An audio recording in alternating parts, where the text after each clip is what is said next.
hospital is a healthcare institution providing patient treatment with specialized medical and nursing staff and medical equipment.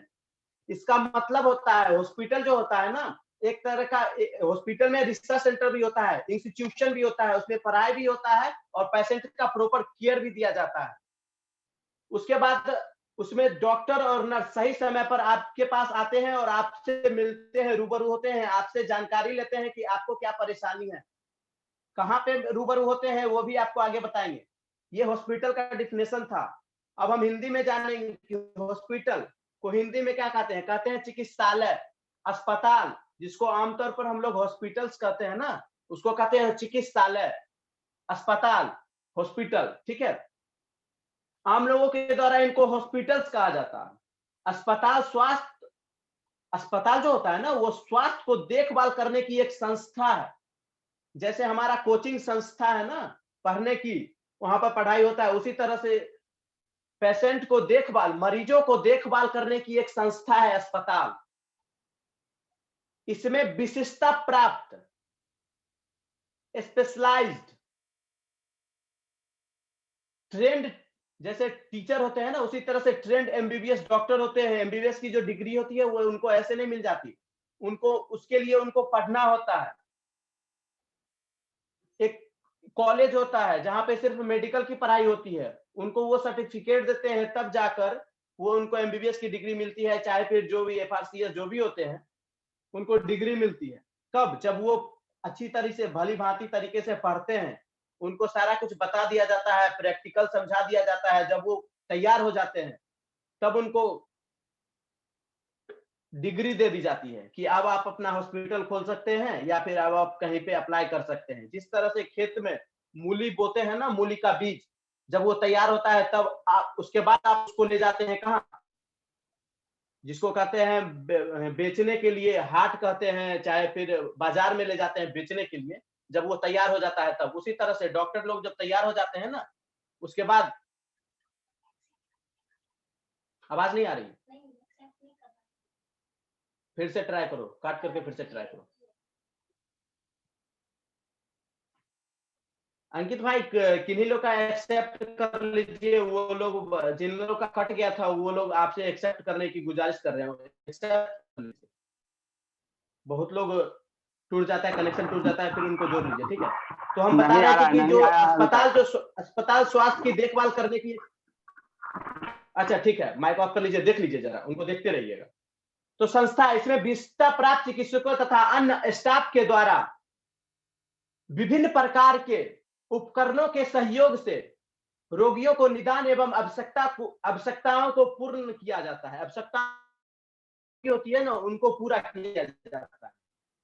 अब पूछेंगे उपकरण क्या होता है। उपकरण जो होता है हॉस्पिटल में, माइक्रोस्कोप, एक्सरे का मशीन, पैथोलॉजी में जो भी उपकरणें रखी रहती हैं उसको उपकरण कहते हैं, जिससे जांच किया जाता है। स्टूल लेकर जाएगा तो ऐसे हम देखकर नहीं ना बता देंगे कि भाई हाँ आपको थोड़ा सा इन्फेक्शन है, कैसे पता करेंगे। तो उसको कुछ उपकरणें होती है, उससे देखकर उससे उसमें उसको डालकर देखा जाता है। उस उपकरण में जो भी उसका ये होता है रूल, उसको फॉलो किया जाता है, तब जाकर पता चलता है कि इसको इन्फेक्शन है या नहीं। ब्लड का सैंपल लिया जाता है तो उसको देखा जाता है। ठीक है,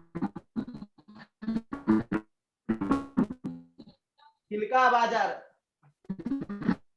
माइक को ऑफ कर लीजिए सभी लोग, आवाज आ रहा है।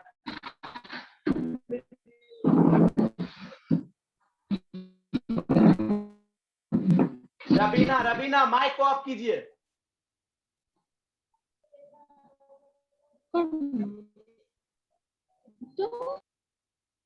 मैं बार बार आप लोग से गुजारिश करता हूँ, माइक को ऑफ कीजिए ना, माइक आपका आवाज आ रहा है।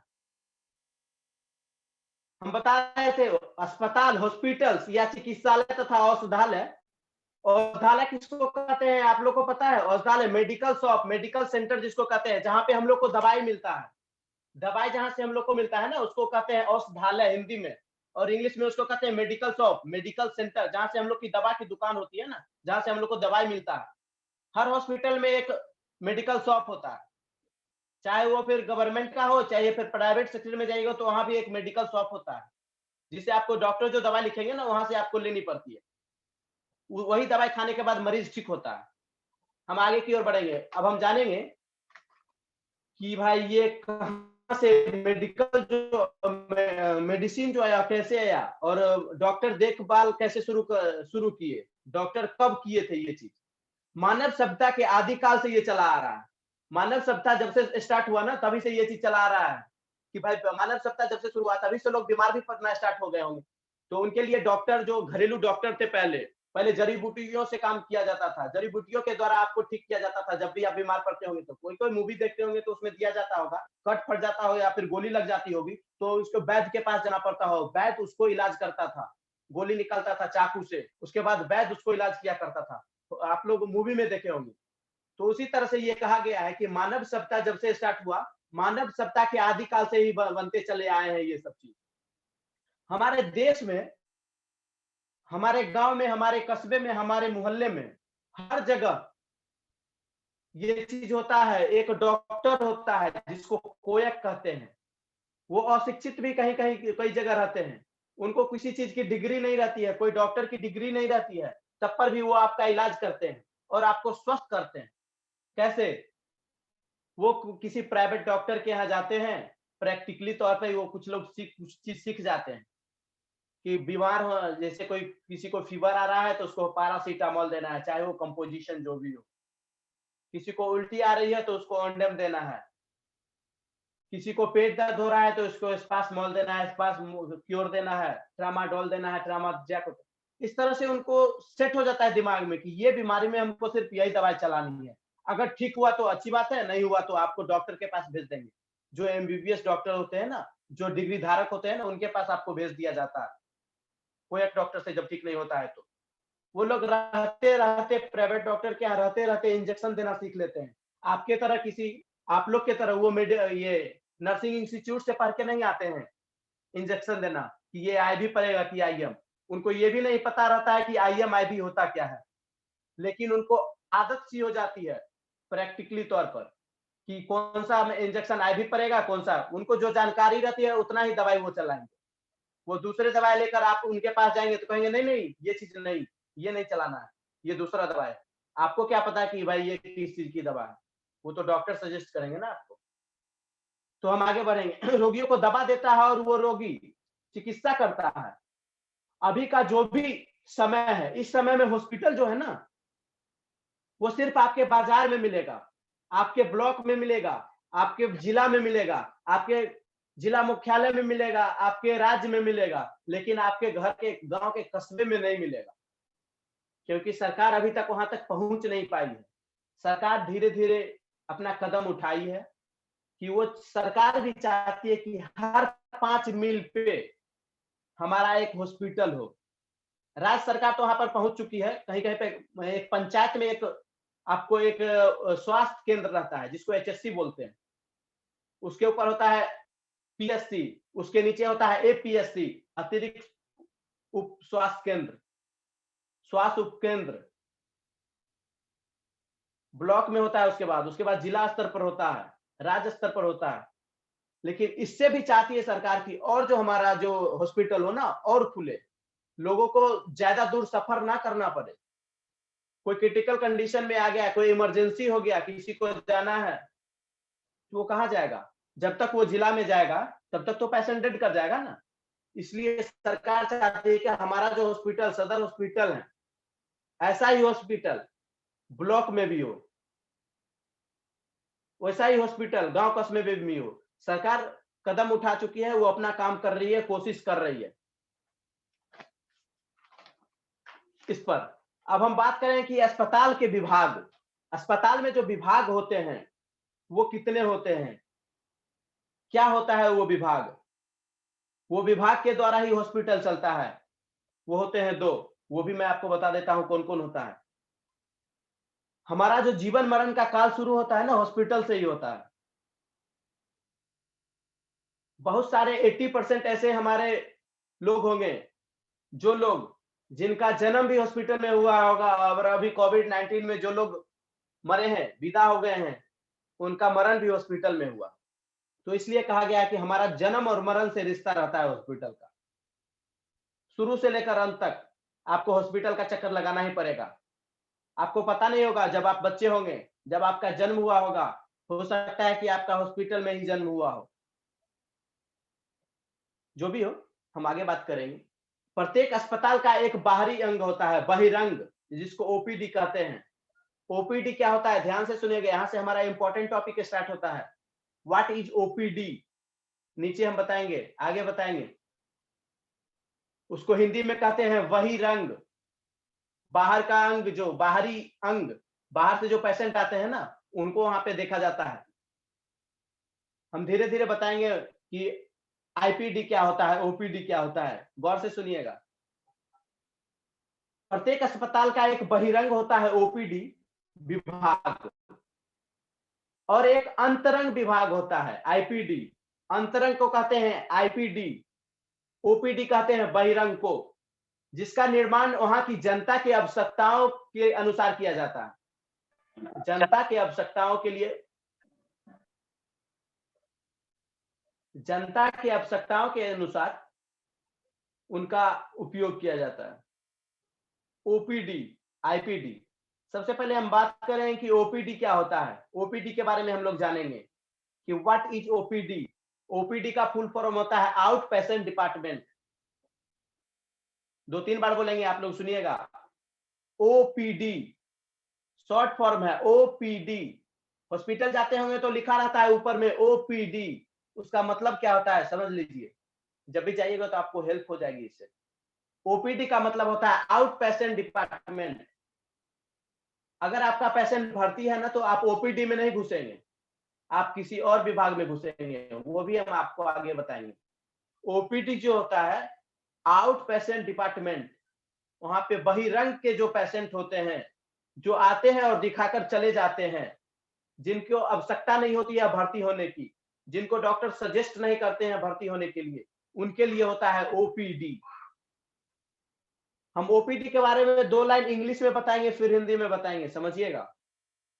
Out patient department, an OPD. एन हम इसलिए लगा रहे हैं कि ओपीडी जो है ना, पहला अक्षर ओ वोवेल है, तो हम ओ इसलिए an OPD is a structure to be, an OPD is an structure to be primary point of communication. ये पेशेंट और डॉक्टर के बीच या फिर नर्सिंग स्टाफ के बीच ये जो कम्युनिकेशन करने के लिए जो जगह होता है ना, प्राइमरी पॉइंट, वो होता है ओपीडी। आगे बढ़ेंगे। Among the patient and the medical performance in a medical department. Medical department में एक प्राइमरी पॉइंट होता है, उस पॉइंट में जाते हैं हम लोग, तो सबसे पहले जानकारी लेते हैं कि कहाँ पे क्या होता है, कहाँ पे हमको क्या, जैसे हमको जाना है हड्डी वाला के पास, तो हम खुद ब खुद डायरेक्ट हड्डी वाले डॉक्टर के पास नहीं जाएंगे, सबसे पहले हम ओपीडी में जाएंगे। ओपीडी में जो डॉक्टर बैठे रहते हैं, वो आपको सजेस्ट करेंगे कि आपको कहाँ जाना है, आपको क्या बीमारी है, आपके वो सिम्टम्स के बारे में जानेंगे आपसे। आपसे पूछेंगे कि आपको क्या बीमारी है, आपको क्या तकलीफें हैं। तब जाकर वो डिवाइड आपको करेंगे कि आपका जो डिवीजन होगा, यहाँ से आप किस तरफ जाएंगे, किस ओर जाएंगे, कितने रूम नंबर में जाएंगे, कितने रूम नंबर में वो डॉक्टर साहब बैठे हुए हैं जो आपको बीमारी है, क्या बीमारी है आपको, वो वहां पे ओपीडी में तय होगा।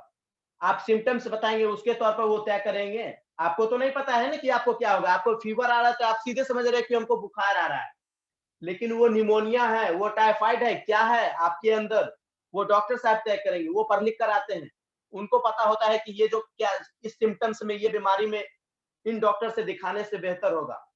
एक ही डॉक्टर सब सारे बीमारी का इलाज नहीं कर सकते हैं। तो हम वही बता रहे थे। A patient who first arrive, a patient who first arrive at the hospital, patient जो सबसे पहले हॉस्पिटल में आता है, गोज स्ट्रेट टू ओपीडी, सबसे पहले वो ओपीडी में जाता है। And then the OPD decides, हम क्या बताए थे, ओपीडी डिसाइड करता है। And then OPD decides that which patient will where go, वो पेशेंट कहां जाएगा, वो ओपीडी तय करता है।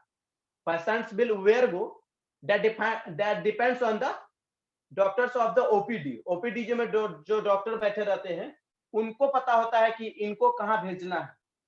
एसजीपीजीआई लखनऊ में जब भी आप जाइएगा ना, रजिस्ट्रेशन के समय ही रजिस्ट्रेशन करने वाला ही डॉक्टर रहता है, वहीं पे आपका बीमारी पूछ लेगा। एसजीपीजीआई लखनऊ, उसमें आपको सबसे पहले रजिस्ट्रेशन कराने के लिए जाएंगे तो बोलेगा कि ये तो डाटा एंट्री होगा, कोई ऑपरेटर है जो हमारा रजिस्ट्रेशन कर रहा है। जी नहीं, वहां पे डॉक्टर बैठे रहते हैं। बड़े बड़े अस्पताल में सारे जगह पे एक एक डॉक्टर को उनके साथ बैठा दिया जाता है, इसलिए कि उनको बताने के लिए कि जो हमारा पेशेंट आ रहा है ना, वो कहाँ पे जाएगा। गैस की प्रॉब्लम है तो गैस्ट्रोलॉजिस्ट में जाएंगे, कार्डियोलॉजी वाले कार्डियो में जाएंगे, हार्ट वाले कार्डियो में, ये सब वहां पे तय किया जाता है। हम वही बता रहे थे, जैसे आपका जो भी डिपार्टमेंट होगा जनरली हॉस्पिटल में, वो भी आपको कौन सा डिपार्टमेंट का है, क्या डिपार्टमेंट होता है हॉस्पिटल्स में, वो हम जानेंगे अब कि कौन कौन सा डिपार्टमेंट में हमको दिया जा सकता है। हॉस्पिटल में कितने तरह के डिपार्टमेंट होते हैं, वो कौन कौन सा डिपार्टमेंट होता है जहां पर हमारा इलाज किया जाएगा। क्योंकि एक तरह के पेशेंट नहीं जाएंगे हॉस्पिटल में जो जाएंगे बहुत सारे पेशेंट जाएंगे। वहां पे कार्डियो वाले भी जा सकते हैं, गैस्ट्रो वाले भी जा सकते हैं, न्यूरो वाले भी जा सकते हैं, सर्जरी वाले भी जा सकते हैं। तो वहां पे बहुत सारे पेशेंट जाते हैं, तो उनको एक ही डॉक्टर इलाज नहीं करेगा। हम बार बार ये कह रहे हैं, सिर्फ एक डॉक्टर पूरे पेशेंट के, वहां बहुत सारे नर्सिंग स्टाफ रहते हैं, वार्ड अटेंडेंट, वो हम सब कुछ आपको आगे बताएंगे। सबसे पहले आपको बता देना चाहता हूँ कि वहां पे चिकित्सक होते हैं, चिकित्सक कहता है डॉक्टर में, चिकित्सालय होता है अस्पताल, उसी में होता है। अब डिपार्टमेंट के बारे में हम बता दें आपको, वहां पे साइको का डिपार्टमेंट होता है। साइकोलॉजी वाले जितने भी पेशेंट होते हैं ना, उनको साइको डिपार्टमेंट में भेजा जाता है। वहां पे साइको के स्पेशलिस्ट रहते हैं, एक नहीं दो नहीं चार चार स्पेशलिस्ट रहते हैं। जरूरत पड़ने पर उनकी एक टीम आती है, उसके बाद पेशेंट को ट्रीट किया जाता है। शिशु रोग विशेषज्ञ होता है, जहाँ पे टूटे फूटे लोग, जहाँ पे एक्सीडेंट करते हैं तो टूट जाता है, जिनको लगता है कि हमारा मसल्स फूल गया है, गिरे हैं हम, टूट गया है, हमको लगता है कि बहुत दर्द हो रहा है, फूल गया है, तो एक्सरे कराने की आवश्यकता होती है, तो डॉक्टर एक्सरे वाले में आपको भेजेंगे, जहाँ पे एक्सरे का डिपार्टमेंट होता है। उसके बाद होता है स्त्री रोग विशेषज्ञ, महिलाएं डॉक्टर जहाँ बैठती हैं, स्त्री को जो भी दिक्कत आती है तो वो स्त्री रोग से मिलना चाहते हैं, तो ओपीडी में जाके बताते हैं कि हमको ये परेशानी है। वहां पे स्त्री और पुरुष दोनों डॉक्टर बैठे रहते हैं, तो उनको वहां पे भेज दिया जाता है। यौन रोग विशेषज्ञ, जिनको यौन से संबंधित कोई बीमारी हो जाती है, तो उनको यौन रोग विशेषज्ञ के पास भेज दिया जाता है, वहां पे उनका ट्रीटमेंट किया जाता है। फिर आता है नोज आइज ईयर अस्पताल हॉस्पिटल, उसी के अंदर एक डिपार्टमेंट बटा रहता है, ईयर नोज और थ्रोट, गला, थ्रोट को कहते हैं नोज, नाक, ईयर, कान, ये जो एक ही डॉक्टर देख लेते हैं खास तौर पर, उनको ही सारा वो पढ़ के आते हैं ये तीनों चीज के बारे में। तो वो ईयर, नोज और थ्रोट देखते होंगे डॉक्टर्स के, वो जो अपना छपाए रहते हैं, कहाँ से पढ़कर आए हैं प्रचार के लिए, कि भाई मेरा नाम ये है, हम यहाँ से पढ़ के आए हैं, हम इसके स्पेशलिस्ट हैं, तो वहां पे लिखा रहता है नाक कान गला रोग विशेषज्ञ, उससे संबंधित जिनको बीमारी होती है वो उनके पास जाते हैं। एक होता है इमरजेंसी रूम, इमरजेंसी रूम की क्या आवश्यकता होती है वो भी आपको बता देना चाहता हूँ। इमरजेंसी रूम इसलिए होता है ना कि जो पेशेंट क्रिटिकल होते हैं, एकाएक एक्सीडेंट कर गया कोई, किसी को हार्ट अटैक आ गया, किसी को कुछ परेशानी हो गई, वोमिटिंग लगातार हो रहा है, रुक ही नहीं रहा है, ब्लीडिंग हो रहा है, रुक ही नहीं रहा है, तो उसको इमरजेंसी में ले जाने की आवश्यकता होती है। इमरजेंसी रूम बनाया जाता है, इमरजेंसी डिपार्टमेंट होता है, उसमें हमेशा डॉक्टर रहते हैं, 24 घंटे डॉक्टर रहते हैं। सदर अस्पताल में भी इमरजेंसी डॉक्टर रहते हैं। कभी भी कोई पेशेंट आ सकता है, हो सकता है कि वो पेशेंट आपको 12 बजे रात में आ जाए, छत पर सीढ़ी से उतर रहा है, गिर गया हो, उसका सर फट गया हो, वो कहाँ जाएगा, इमरजेंसी में डॉक्टर बैठे रहते हैं, उनके पास जाएगा सबसे पहले, उनसे बात करें कि सर, उनके अटेंडेंट बात करें, सर ऐसे ऐसे परेशानी, वो तुरंत अगर ऑपरेशन करने की आवश्यकता होगी, ब्लड कहीं जम गया होगा तो उसको वहां ले जाएंगे, नर्वस सिस्टम से प्रॉब्लम होगा तो उसको न्यूरो सर्जरी वाले में ले जाएंगे, नर्वस सिस्टम वाले में ले जाएंगे जहां पर न्यूरो का इलाज किया जाता है। फिर आता है आंख, नेत्र रोग विशेषज्ञ जहां बैठते हैं, आंख से संबंधित जिनको बीमारी होती है, जिनको चश्मा लग जाता है, उनको आंख रोग विशेषज्ञ वाले डॉक्टर के पास भेजा जाता है। क्यों? क्योंकि आंख से संबंधित उनको बीमारी हो जाती है। बहुत सारे पेशेंट को सर दर्द करने लगता है खराब होने के कारण, तो उनको लगता है कि हमको फीवर है, हमको हेडेक है। कभी-कभी वो एमबीबीएस डॉक्टर के पास जाते हैं तो उनको डॉक्टर वो जो होता है ना, वो आँख वाले डॉक्टर के पास भेज देता है, आई स्पेशलिस्ट वाले के पास भेज देता है। क्यों? आपको जो सर दर्द है ना, वो हो सकता है कि आपके आँख खराब होने के कारण किसी कोई वजह आ गई हो, कोई कमी आ गई हो, रेटिना में आपका कोई दिक्कत हो, या फिर आपका जो बॉल है आँख का सामने वाला पुतली, उसमें कोई दिक्कत आ गई हो, उसके वजह से आपका हेडेक हो, आपका सर दर्द कर रहा हो। तो ये सब सारी चीज़ें हैं ना, उनसे हो जाता है। परेशानियाँ वहीं हो जाती है, तो उसके बाद वो डॉक्टर आप आई स्पेशलिस्ट वाले के पास भेज देते हैं। डेंटिस्ट विशेषज्ञ, उनके पास दाँत से सारी बीमारियाँ, मसूड़े से सारी बीमारियाँ, मुँह में जितना भी बीमारी हो जाता है, पाड़िया जो वगैरह हो जाता है, दाँत से खून आना, ये सब जो बीमारी जिनको हो जाती है ना, उनको भेज दिया जाता है डेंटिस्ट के पास। क्यों? वो न्यूरोसर्जन वाले देख नहीं सकते हैं, इसलिए उनको भेज दिया जाता है। हमारा बॉडी जो स्ट्रक्चर है, हर एक पार्ट में डिवाइड है। सबका जिस तरह से हॉस्पिटल में डिपार्टमेंट अलग है, उसी तरह से इसमें भी डिपार्टमेंट अलग है। अगर हमारा हड्डी से रोग किसी दिक्कत आ गई तो ऑर्थोपेडिक्स के पास भेज दिया जाएगा, हड्डी वाले के पास भेज दिया जाएगा। क्षय रोग वाले चमर रोग हो गया होगा तो उनको स्किन प्रॉब्लम जिनको होता होगा उनके पास भेज दिया जाता है। क्षय रोग चरक जिनको हो जाता है उनको उनके पास भेज दिया जाता है। बाल से संबंधित हेयर से संबंधित बीमारी जो हमको हो जाती है, बाल झड़ने लगता है, तो हम डेंटिस्ट के पास नहीं जाएंगे, हम आई स्पेशलिस्ट के पास नहीं जाएंगे, हम आंख वाले के पास नहीं जाएंगे, हम चमर रोग वाले के पास नहीं जाएंगे। हेयर स्पेशलिस्ट जो होते हैं, बाल के जो डॉक्टर होते हैं, उनके पास हमको जाने की आवश्यकता होती है। हम उनके पास जाते हैं तब जाकर हमको सुधार होता है, हमको कुछ मेडिसिन लिखा जाता है, हमको कुछ सैंपल दिया जाता है, उसके बाद हमको कुछ सुधार होने लगता है, तो हमको उनके पास जाने की आवश्यकता होती है। आपत्ति अनुविभाग एक होता है। आपत्ति अनुविभाग क्या होता है मैं आपको बता देना चाहता हूँ। वो जो विभाग होता है ना, वहाँ पे डॉक्टर्स, वहाँ पे सुरक्षा कर्मी, वहाँ पे मेडिकल स्टाफ, वहाँ पे सुपरिटेंडेंट ऑफ द हॉस्पिटल के आदमी बैठे रहते हैं। क्यों बैठे रहते हैं? वो आपको बता देना चाहता हूँ। वो इसलिए बैठे रहते हैं कि किनको क्या परेशानी है। अभी कोविड-19 की महामारी जो चल रही है, बहुत सारा केसेस आ रहा है कि हमको ऑक्सीजन नहीं पहुँच रहा है।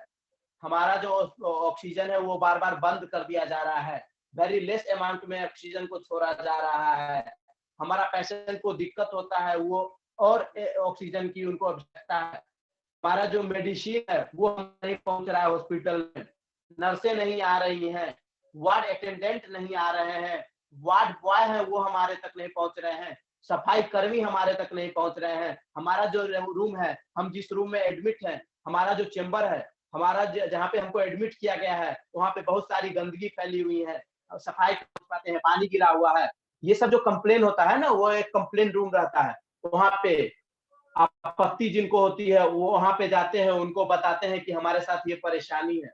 तो वहाँ पे वो लोग उनको भेजते हैं, सफाई कर्मी की ज़रूरत होती है तो सफाई कर्मी की, सुरक्षा कर्मी की ज़रूरत होती है तो सुरक्षा कर्मी की, डॉक्टर की आवश्यकता होती है तो डॉक्टर की। वो लोग थोड़ा-सा स्ट्रिक्ट होते हैं। उन लोग से पूरा हॉस्पिटल डरते रहता है इसलिए क्योंकि हमारे पीछे कोई कंप्लेन ना हो जाए। क्योंकि कोई कंप्लेन करता है तो उनको एक्शन लेना रहता है। अगर वो एक्शन नहीं लेते हैं, तो हो सकता है कि वो पेशेंट का जो रिलेटिव हो, कोई डीएम हो, एसपी हो, बीडीओ हो, वो आपका आगे कंप्लेन कर दे हेल्थ डिपार्टमेंट में। इसलिए वो एक डिपार्टमेंट होता है। फिर आता है ब्लड बैंक। ब्लड बैंक क्या होता है वो आपको बता देना चाहता हूँ। ब्लड बैंक जो होता है ना, वहाँ पे ब्लड रहता है, ह्यूमन ब्लड। कोई पेशेंट क्रिटिकल कंडीशन में आ गया, उसका सर फट गया हो, वो गिरा हो, उसका सर फट गया हो, उसको आवश्यकता होगी ब्लड की, तो ब्लड एकाएक लाएगा कहाँ से? अपने सिरिंज से खुद खींचकर, वो पेशेंट को तो नहीं डाल सकता है ना। उसकी भी एक विधि होती है, कैसे उसको ब्लड चढ़ाया जाए। तो वो डॉक्टर बताते हैं उनको कि आपको ब्लड की आवश्यकता पड़ेगी, आप ब्लड का जुगाड़ कर लीजिए, प्रबंध कर लीजिए। तो वो कैसे करेंगे?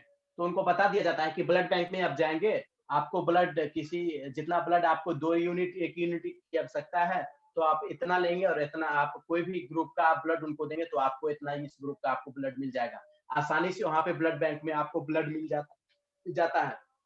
उसके बाद प्रत्येक विभाग के लिए उनके अपने हर एक स्टाफ होते हैं। जैसे न्यूरो वाले हैं तो उनका एक न्यूरो का सर्जन होता है, न्यूरो के डॉक्टर होते हैं, उनकी नर्सें वहाँ पे होती है, वहाँ पे टेक्नीशियन होते हैं, वहाँ पे सुरक्षा कर्मी होते हैं, वहाँ पे सफाई कर्मी होते हैं।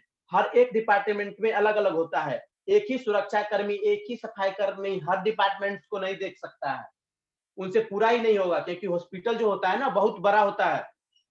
5 बीघा में होता है, 2 बीघा में होता है, 10 बीघा में कहीं-कहीं होता है, 15-20 बीघा में होता है, बहुत बड़ा-बड़ा। वहाँ के जो रूम होता है ना बहुत बड़ा-बड़ा होता है।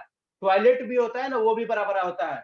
आपको जानकारी नहीं रहेगी, आप पढ़े-लिखे अगर नहीं हैं, आपके साथ कोई पढ़े-लिखे व्यक्ति नहीं गए हों, बड़ा रूम है, आप समझ रहे हैं हम ओपीडी की तरफ जा रहे हैं, हो सकता है कि आप टॉयलेट की तरफ जा रहे हों। तो आपको वहाँ पर सलाह देने के लिए आदमी रहते हैं। ओपीडी में आदमी बैठा रहता है, आपको बताते हैं कि रूम नंबर इतना लिखा हुआ होगा, दाएँ मुड़कर बाएँ जाइएगा तो आपको ये रूम मिल जाएगा, ये डिपार्टमेंट वहाँ है, पैथोलॉजी वहाँ पर है, आपको वहाँ जाने की आवश्यकता है।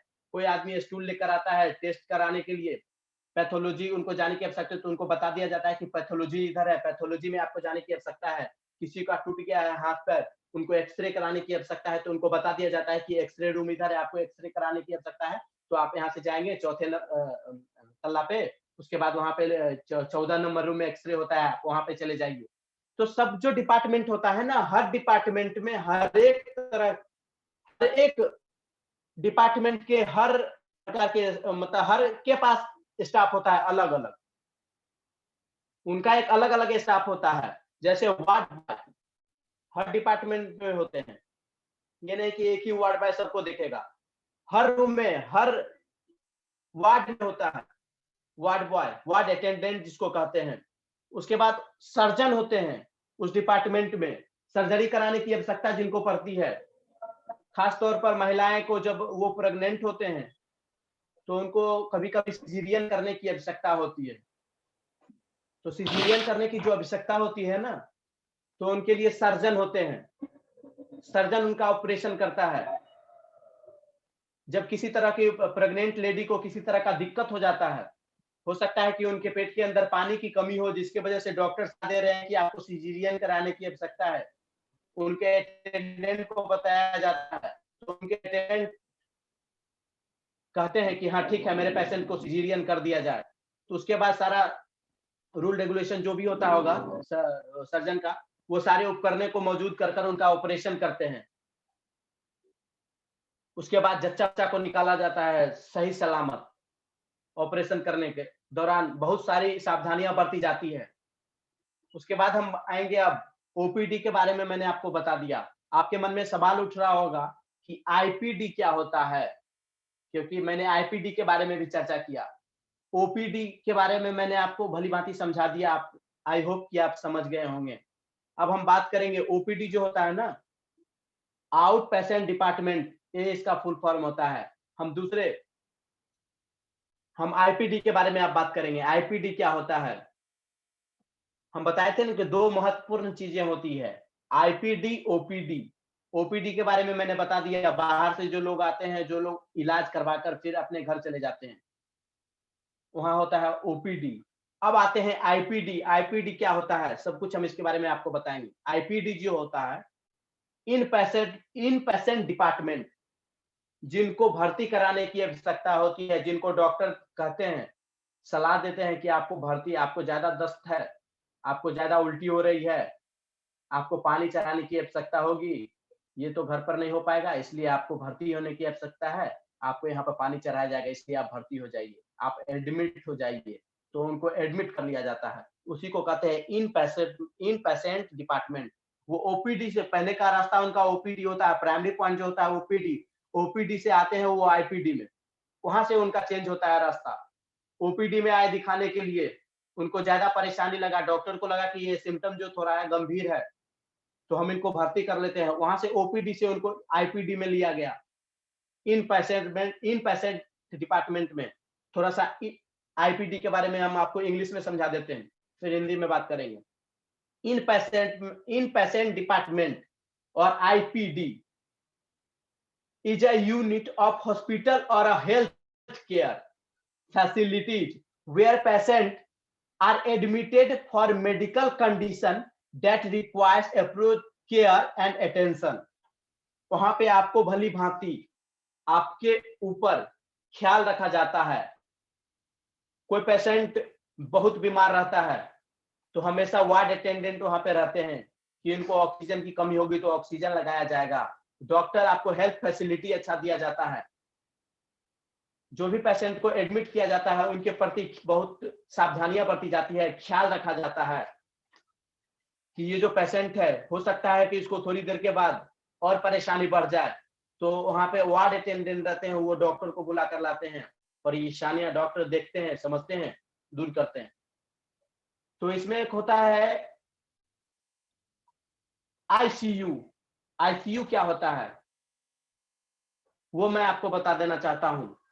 गहन चिकित्सा विभाग जो होता है ना, गहन चिकित्सा विभाग, हिंदी में कहते हैं आईसीयू को गहन चिकित्सा विभाग। इंटेंसिव केयर यूनिट आईसीयू का फुल फॉर्म होता है।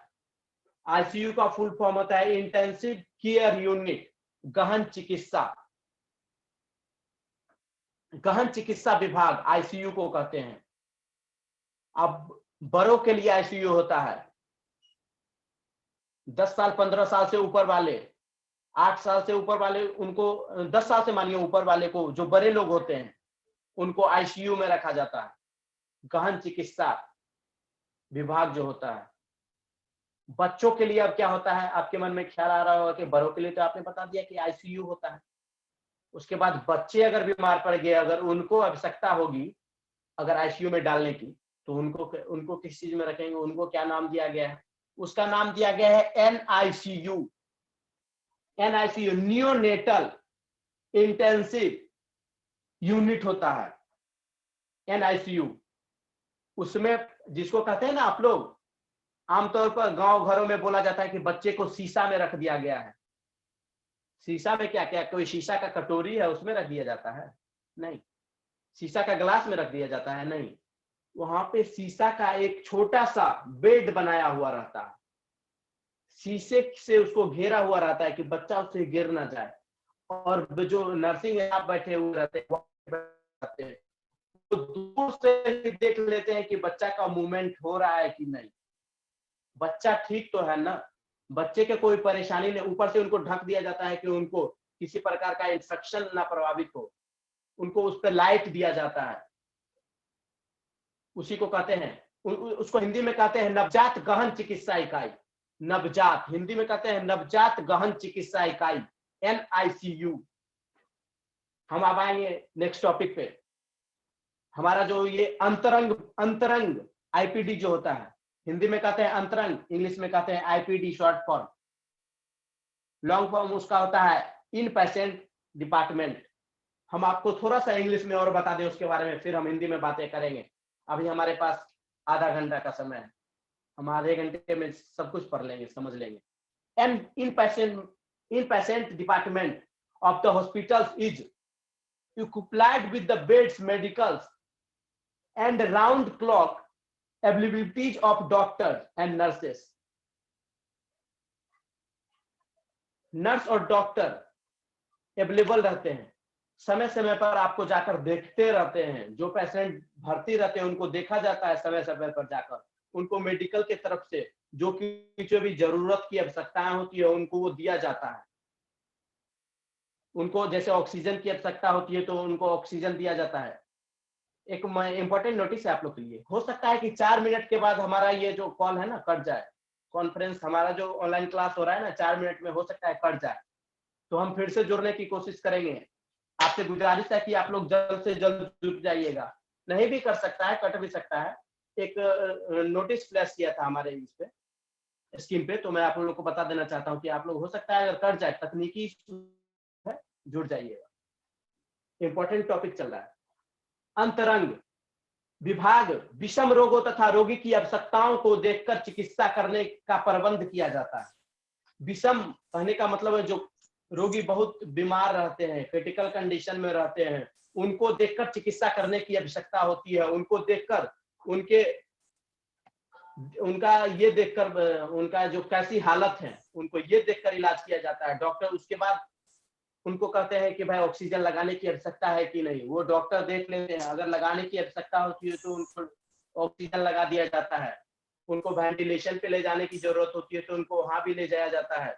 उनको अगर एक्सरे कराने की आवश्यकता है, इन पेशेंट डिपार्टमेंट वाले को जो भर्ती हैं, तो उनको एक्सरे करवाने के लिए स्ट्रक्चर पर ले जाया जाता है। एक स्ट्रक्चर बेड की तरह स्ट्रक्चर होता है, उस स्ट्रक्चर पे पेशेंट को ले जाया जाता है एक्सरे करवाने के लिए। या फिर कोई टेस्ट है, उनको वहां ले जाना है, जैसे सीटी स्कैन हो गया। पेशेंट, बहुत सारे ऐसे पेशेंट होते हैं जिनको सीटी स्कैन कराने की आवश्यकता होती है, तो उनको सीटी स्कैन कराने के लिए स्ट्रक्चर पर ले जाया जाता है। उसी तरह से कहा गया है कि अंतरंग विभाग में भर्ती करने के पश्चात रोगी की पूर्ण देखभाल करने जो भी व्यवस्थाएं होता है, वो वहां के डॉक्टर्स, वहां के medical assistant, medical staff, nursing staff, medical के जो लोग जुड़े होते हैं, नर्सिंग वार्ड अटेंडेंट, उनकी जिम्मेदारी होती है।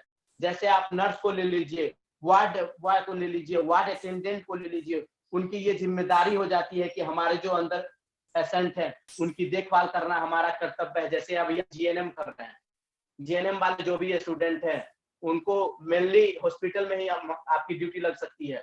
कहीं कहीं पे हो सकता है कि आपकी ड्यूटी पीएससी में लग जाए, नहीं तो खासतौर पर जो जीएनएम वाले होते हैं उनकी डिग्री, जो ड्यूटी होती है ना, हॉस्पिटल में लगाई जाती है। इसी चीज जो पेशेंट भर्ती होते हैं उनकी देखभाल के लिए। देखभाल में आपको सर बहुत चीज बता चुके हैं। बेड मेकिंग, पेशेंट को साथ कैसे ट्रीट आना है, प्रॉपर केयर देना है। प्रॉपर केयर का मतलब उनसे कैसे बात करनी है, उनको इंजेक्शन देना आपका काम रहेगा। उनको मेडिसिन सही समय पे देना, जब तक वो भर्ती है वो आपका काम है। आप उनको वो आप बताकर चले गए, अटेंडेंट दे रहे हैं वो कोई अलग बात है, लेकिन ये जो काम होता है ना, वो हम जीएनएम वालों, हम नर्सिंग वाले प्रोफेशन का काम होता है। उनका ही काम होता है कि बता दें उनको कि भाई कौन सी सुई कब लगेगी, वो आपको आकर समय पे देना रहता है। वार्ड अटेंडेंट जो होते हैं हमेशा वार्ड में घूमते रहते हैं, कोई उसी पेशेंट को क्या परेशानी हो रही है, किसी को कोई दिक्कत तो नहीं आ रही है, उनको ये देखने के लिए वहां पे रखा जाता है। इसलिए उनका नाम रखा गया वार्ड अटेंडेंट। वार्ड बॉय, लड़का रहता है तो वार्ड बॉय उनको कहा जाता है, तो लड़की रहती है तो वार्ड अटेंडेंट भी उनको कहते हैं। वार्ड गर्ल खासतौर पर नहीं कहा जाता है, वार्ड अटेंडेंट कहा जाता है उन लोगों को। लेडी रहती है तो उनको वार्ड अटेंडेंट कहा जाता है। बॉय लड़का रहता है, बॉयज रहते हैं तो उनको वार्ड बॉय कहा जाता है। हम आते हैं अब हॉस्पिटल के प्रकार। हॉस्पिटल के क्या प्रकार होते हैं, कितने प्रकार होते हैं, वो हम जानेंगे, वो हम सीखेंगे। शॉर्ट टर्म हॉस्पिटल क्या होता है, हम बात करेंगे शॉर्ट टर्म हॉस्पिटल के बारे में, जो कम समय के लिए बीमारी हम लोग के पास आता